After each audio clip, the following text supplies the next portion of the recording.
Today is the 24th anniversary of the September 11th terror attacks. Solemn ceremonies and other tributes honoring the victims will be held in the U.S. at the World Trade Center site in New York City. Right now, this is the annual ceremony where they read the names of the nearly 3,000 victims at Ground Zero, the 9/11 memorial. Let's listen in live now to this annual tradition for a moment.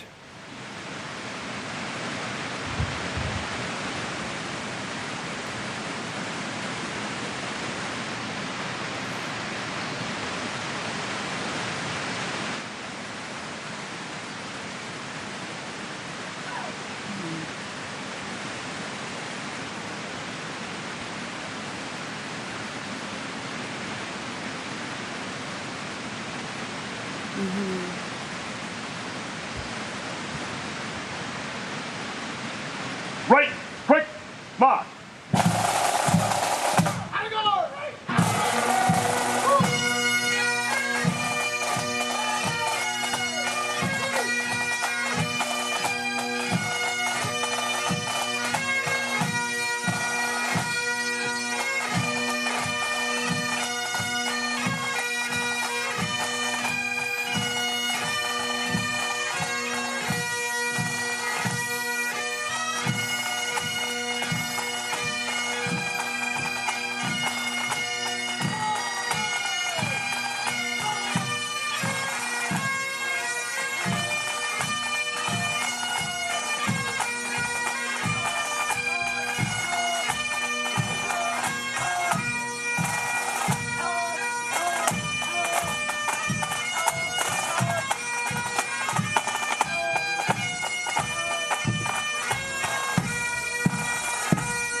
Gordon M.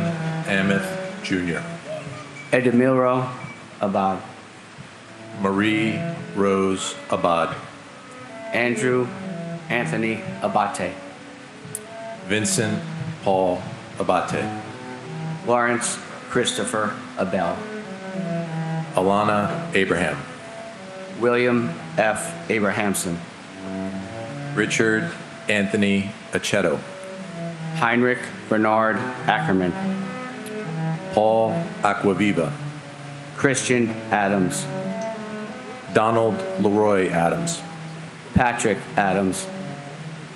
Shannon Lewis Adams. Stephen George Adams. Ignatius Udo Adanga. Christy A. Adamo. Terrence Edward Adderley, Jr. Sophia B. Addo. Lee Adler. Daniel Thomas Aflito. Emmanuel Akwasi Afwakwa. Alok Agarwal. Mukul Kumar Agarwala. Joseph Agnello. David Scott Agnes. Joao Alberto de Fonseca. We've been listening in as the alphabetical reciting of the almost 3,000 victims of 9/11 is getting underway, of course, at Ground Zero in New York City at the 9/11 memorial. Of course, it was 8:46 on that fateful morning, Tuesday, September the 11th, 2001, when the first plane hit the first tower of the World Trade Center. And again, 24 years later, you know, the term that came out after 9/11, of course, was never forget. It's been used, of course, before when it came to the Holocaust, and it's one of these things, again, we can never forget what happened that day, the terrorism that unfolded, the attack, not on the United States, but really on the Western world and on the world. And so we continue to remember and also pay tribute and honor and remember the victims of that day. You know, it's such a powerful annual ceremony that's taking place to read the names of all the lives lost, 3,000 lives lost in these terror attacks. And that was just the first flight, American Airlines Flight 11 at 8:46. And then at 9:03 a.m., United Flights Airline 175 crashed into the South Tower. Of course, those towers are gone. This is the site, ground zero right now in New York City, really leaving the New York skyline vacant. But all the stories that come out of that fateful day are just We must so always remember them. emotional, and everyone has a different story about what they remember of who they lost, of the heroes that stepped up that day as well. And you still see, you know, these pictures and posters that people were holding up. I mean, they were, you know, all over Manhattan, southern Manhattan, in the wake of 9/11, and they still hold those today. And again, 24 years later, we remember 9/11.